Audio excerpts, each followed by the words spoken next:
இப்ப எல்லாமே எப்படின்னா ஒரு கூட்டாட்சி தத்துவம், பெடரல் கவர்மெண்ட் அது இப்ப இருக்கான்னு தெரியல. கூட்டாட்சி தத்துவம் எல்லாத்துக்கும் உயர் நீதிமன்றத்தையும் உச்ச நீதிமன்றத்தையும் அணுகி நாம் நம்முடைய உரிமையை பெற வேண்டிய நிலைக்கு தள்ளப்பட்டு இருக்கிறோம்.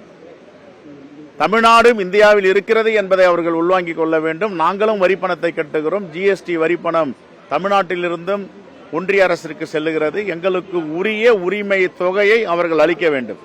எல்லாவற்றுக்கும் உச்சநீதிமன்றத்தை நாட முடியும் என்ற எதற்காக ஒன்றிய அரசு எங்களுக்குள்ள பங்களிப்பை, எங்களுக்குள்ள உரிமையை அவர்கள் கொடுக்க வேண்டும். இதுதான் இன்றைய ஜனநாயகம்.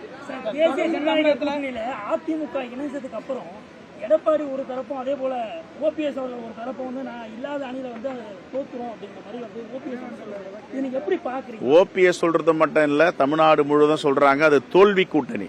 ரைட். தமிழக அரசிற்கு வேண்டுகோள், பூந்தமல்லியிலிருந்து பரந்தூர் வரை மெட்ரோ விரிவாக்கம் செய்யப்பட்டிருக்கிறது.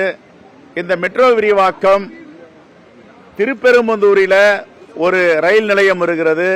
அந்த ரயில் நிலையத்திற்கு தலைவர் ராஜீவ்காந்தி ரயில் நிலையம் என்று பெயர் சூட்ட வேண்டும்.